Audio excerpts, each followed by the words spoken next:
le pasteur Mark Finlay expose la vision biblique de l'homosexualité. Au Malawi, l'hôpital adventiste produit son propre oxygène. Héros, le jeu de trivia biblique, atteint 800 000 téléchargements. En Hongrie, plus de 2600 personnes participent au Camporé international des explorateurs. Ces histoires et d'autres nouvelles de l'Église adventiste mondiale, maintenant sur ANN.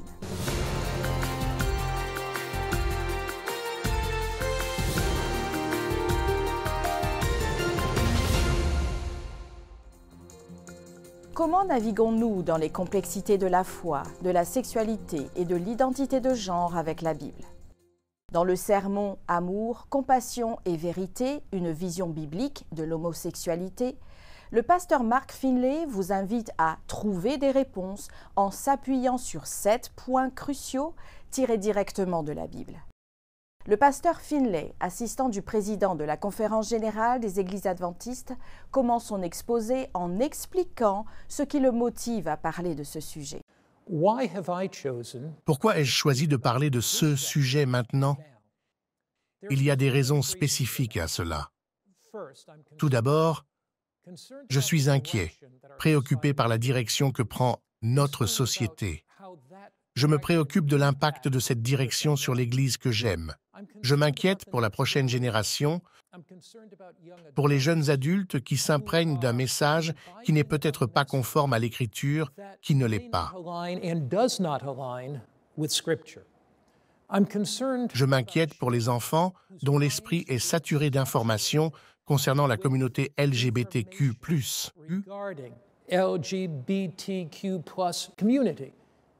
C'est donc pour répondre à cette préoccupation, motivée par cette attention, cet amour que je m'exprime aujourd'hui.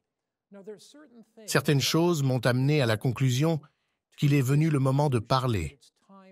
Permettez-moi de vous donner quelques exemples. Voici quelques incidents récents qui m'ont motivé à aborder la question de la sexualité humaine. Le 3 juillet 2023, le New York Post a rapporté que lors de la récente marche des Drag Queens de New York, les militants ont entonné ce qui suit. « Nous sommes ici, nous sommes des homosexuels et nous venons pour vos enfants. » Ceci m'a semblé scandaleux. C'est choquant, mais ce n'est pas surprenant. Ces dernières années, une telle rhétorique brutale et scandaleuse est devenue monnaie courante.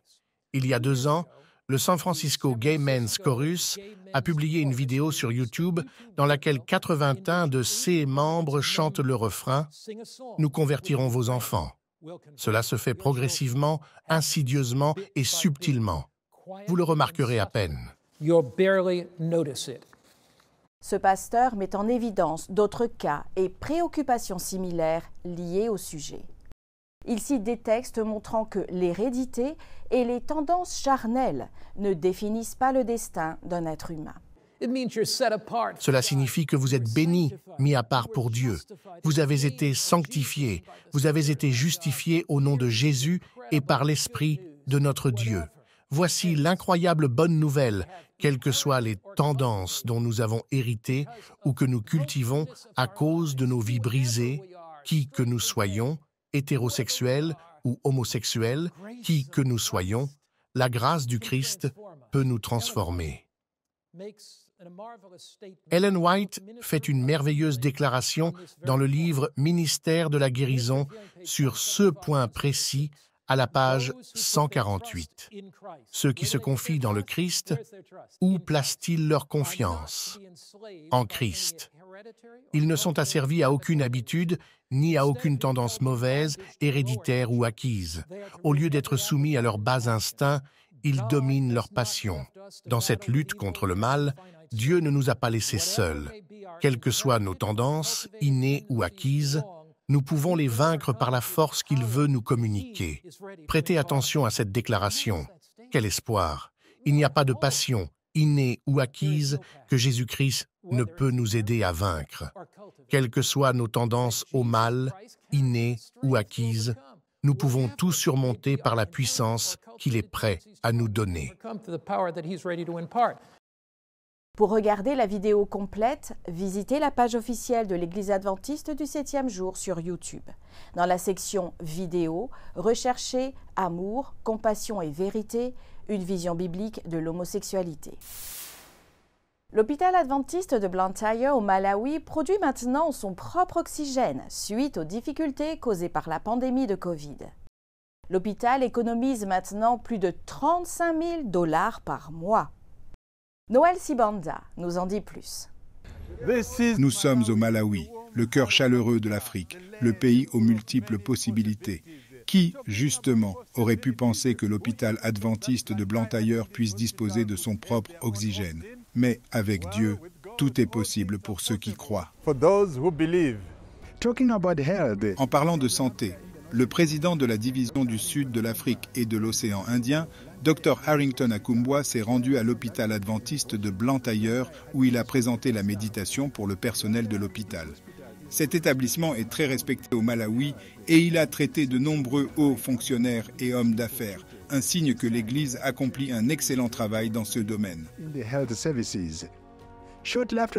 Peu après la cérémonie du matin, le directeur général de cet hôpital adventiste, Kabe Kazinga, a raconté l'histoire de l'hôpital, qui est devenu un nom familier dans le milieu médical au Malawi.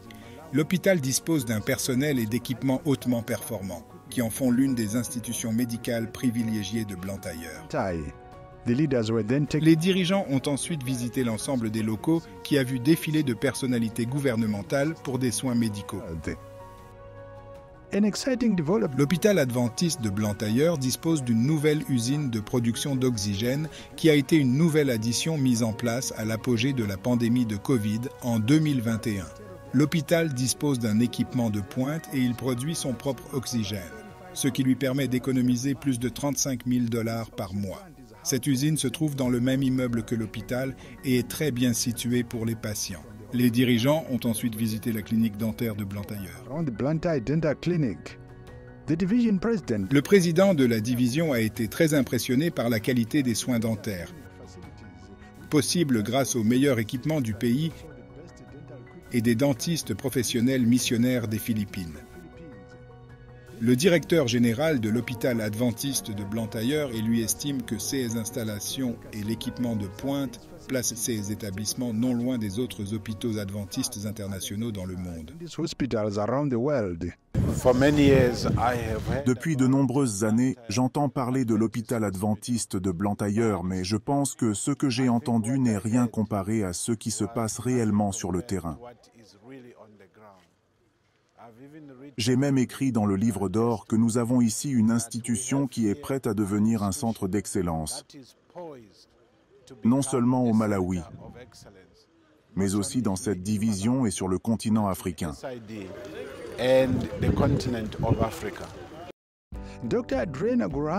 La docteure Adrena Gorano estime que les services proposés par l'hôpital à la communauté sont de haut niveau, puisqu'ils permettent de sauver toute la ville de Blantyre.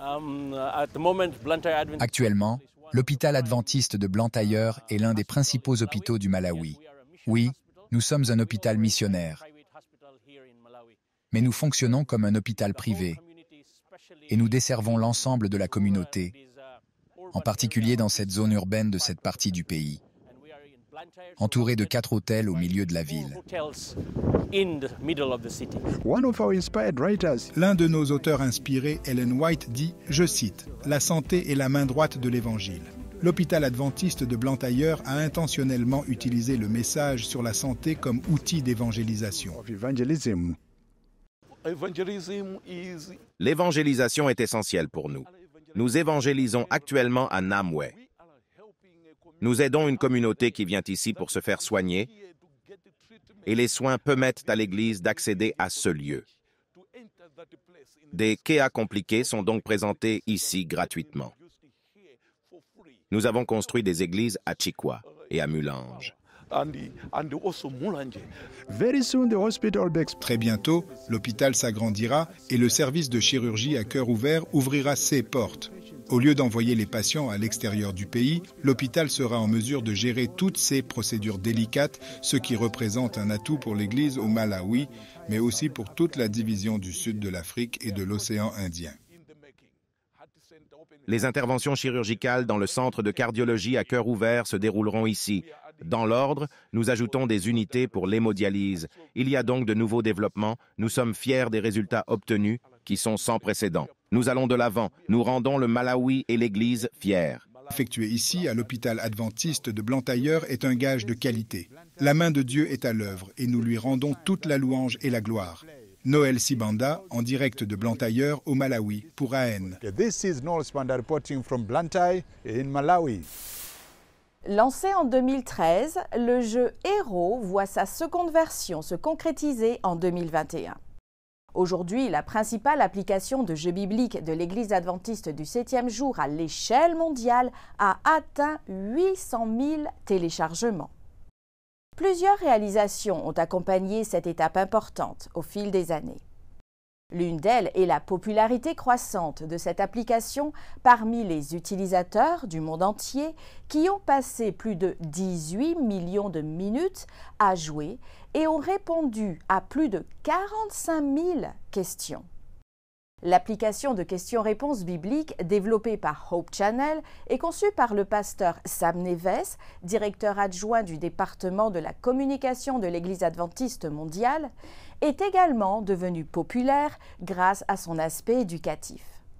En juin 2022, Héros s'est associé au Musée de la Bible à Washington dans le district de Columbia. Au Brésil, Héros a également organisé un tournoi en ligne permettant aux jeunes de concourir pour la possibilité de jouer en personne lors de l'édition spéciale d'une émission télévisée consacrée à Héros sur la chaîne de télévision Novo Tempo. Téléchargez l'application Héros, le jeu de trivia biblique, sur App Store ou Google Play et soyez un véritable héros avec Christ dans la lutte contre le péché. Le 13e Camporé international des explorateurs, organisé par l'Église adventiste du 7e jour dans la région transeuropéenne, a eu lieu à Sopron en Hongrie.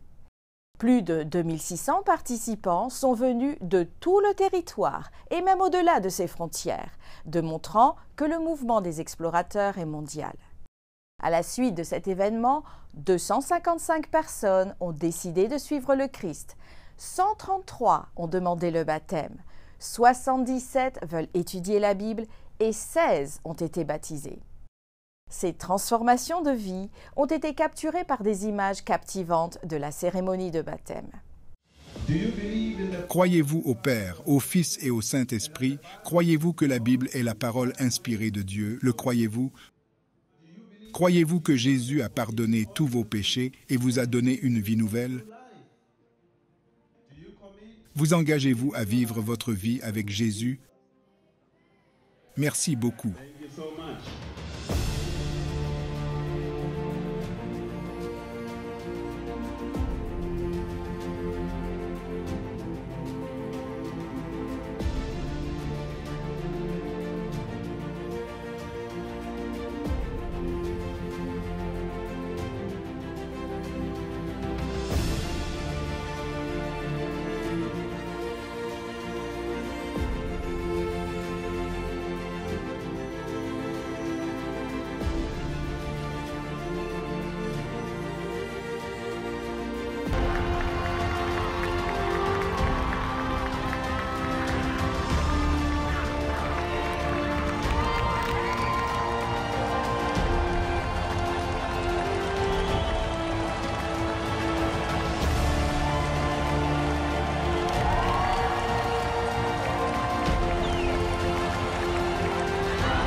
L'école adventiste de Miraflores, située dans la capitale péruvienne à Lima, a inauguré sa nouvelle infrastructure lors d'un programme spécial. À cette occasion, la première salle de classe innovante Google, basée sur un système éducatif moderne et dynamique, a été présentée. Elle est aujourd'hui la première de ce type installée dans une école adventiste au Pérou. Après la phase de rénovation, étudiants, parents, enseignants et dirigeants de l'Église adventiste ont participé à la cérémonie inaugurative des nouvelles installations. L'éducation adventiste, présente dans plus de 150 pays, se caractérise par la promotion d'un développement complet qui comprend non seulement des connaissances académiques, mais qui veille également à la croissance spirituelle, physique et sociale. Les 28 croyances fondamentales de l'Église adventiste du 7e jour fournissent une base pour la foi et la pratique de ses membres. Dans une série de vidéos produites par l'Église adventiste du 7e jour, Franck Hazel, directeur adjoint de l'Institut de recherche biblique, Keldi Parocchi, étudiante en doctorat en études du Nouveau Testament, et des invités spéciaux discutent de chaque croyance et tentent de répondre aux principales questions que beaucoup se posent sur ces déclarations. La première croyance fondamentale est les Saintes Écritures. Les théologiens discutent de certaines des questions les plus courantes sur la Bible, qui est la base des autres croyances adventistes. C'est intéressant et significatif que la première croyance fondamentale des adventistes du 7e jour commence par la Bible, par les Saintes Écritures. Voici la question que je vous pose à tous les deux, John et Keldi. Les adventistes du 7e jour s'appelaient traditionnellement le peuple de la Bible. Et la première croyance fondamentale commence avec les Écritures, la Bible. Voici donc ma question. Pourquoi la Bible est-elle si importante pour les adventistes du 7e jour? Les raisons sont multiples, mais l'une d'entre elles est que nous comprenons que la Bible est la parole de Dieu. Nous croyons donc que la Bible est constituée d'écrits révélés par Dieu par révélation remarquable et inspirés par le Saint-Esprit pour nous aider à mieux connaître Dieu, pour nous aider à entrer dans une relation juste avec le Dieu qui nous aime plus que nous ne pouvons l'imaginer, et enfin, pour nous aider à savoir comment nous rapprocher de lui. Concernant la deuxième croyance fondamentale, la Trinité, Franck Hazel et d'autres théologiens énoncent un raisonnement biblique qui aide à développer une compréhension plus profonde du Père, du Fils et du Saint-Esprit afin que vous puissiez être bénis et mieux comprendre Dieu. J'ai même trouvé des textes dans le Nouveau Testament qui parlent des trois. J'ai à l'esprit le chapitre 3 de Tite. Je pense aux versets 4 et 5 ou 4 à 6. Les trois sont mentionnés comme ayant des rôles différents dans le plan du salut. Ils sont tous les trois impliqués dans ce plan de la même manière. Ils n'ont pas les mêmes fonctions, mais participent chacun autant. Je pense que cela montre qu'ils sont bien trois en un dans le plan du salut.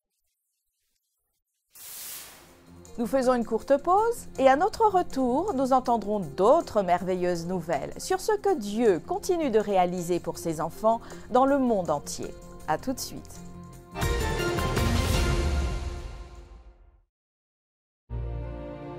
Every good and perfect gift is from above, coming down from the Father of the heavenly lights, who does not change like shifting shadows.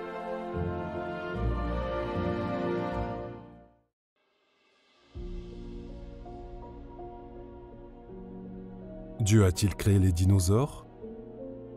Il est facile de regarder ces énormes créatures terrifiantes et de se demander si un Dieu bon les aurait créées.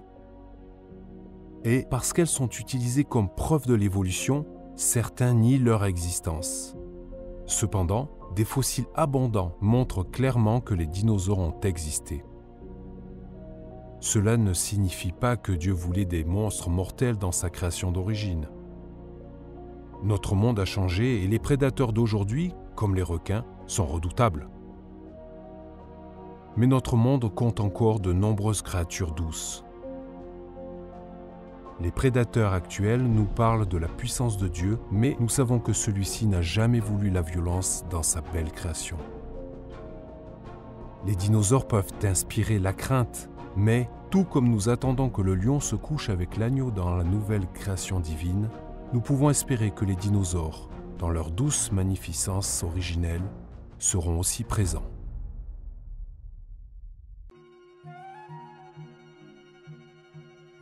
Qu'est-ce que les oies nous apprennent sur Dieu? Tout ce qui se trouve dans la nature peut révéler notre Créateur.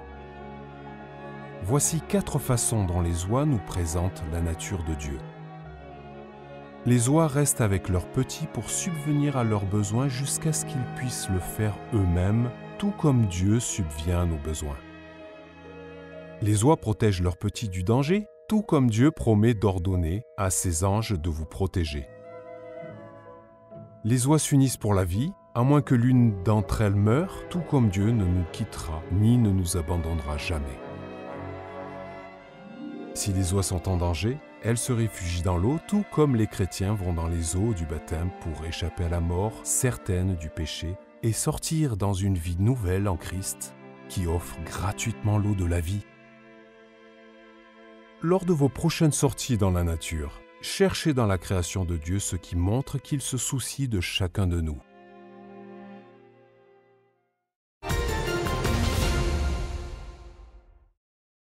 Grâce à des initiatives telles que Impact Columbus et Media Ministries, les adventistes en Amérique du Nord ont un impact positif sur leur communauté en diffusant le message du salut.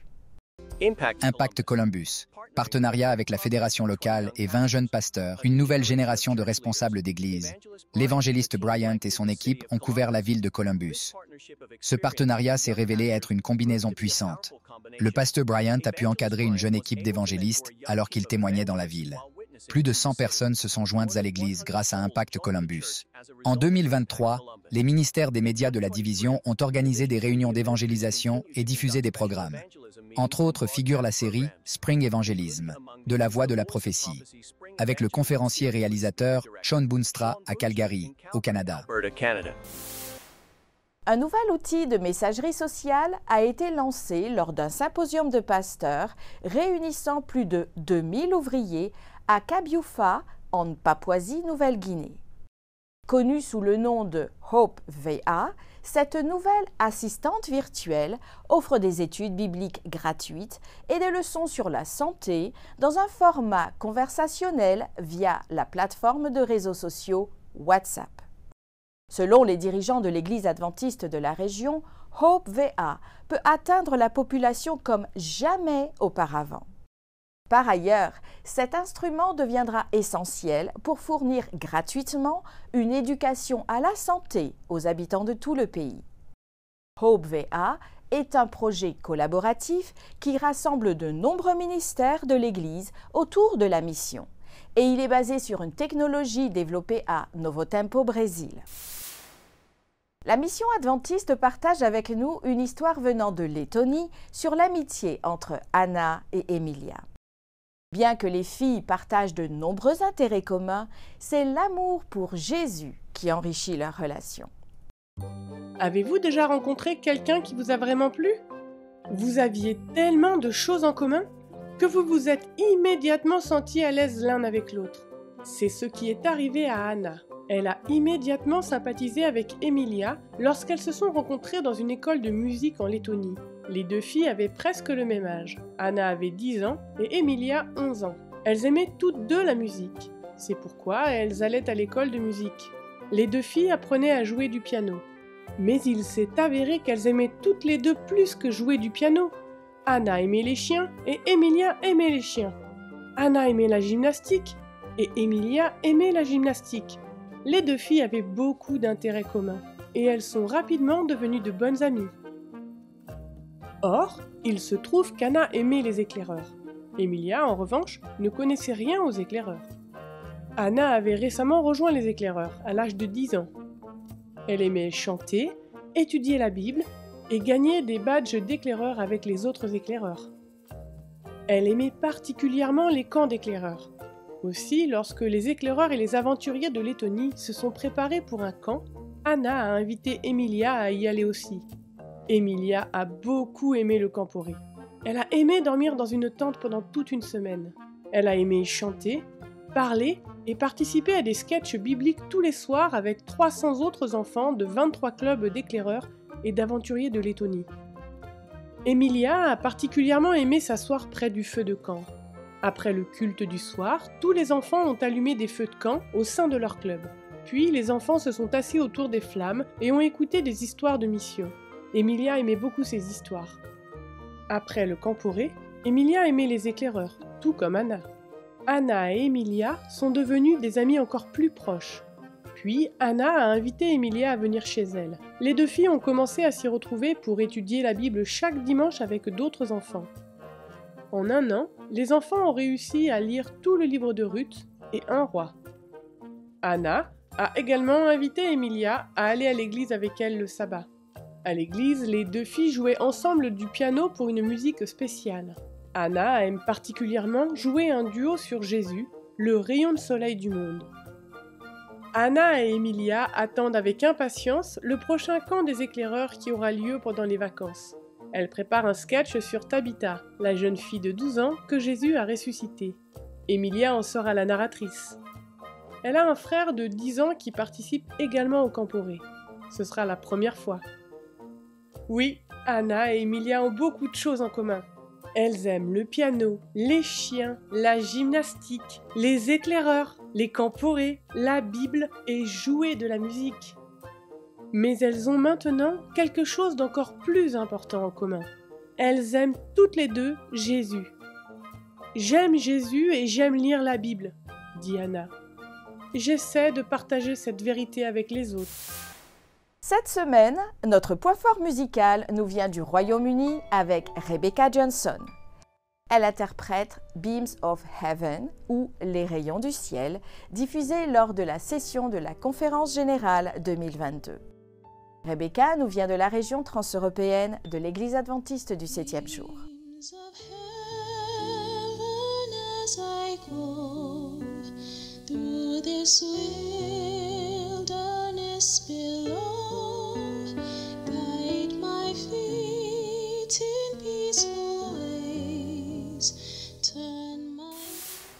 Merci d'avoir suivi ANN. Rejoignez-nous la semaine prochaine pour plus de nouvelles du siège de l'Église adventiste du 7e jour.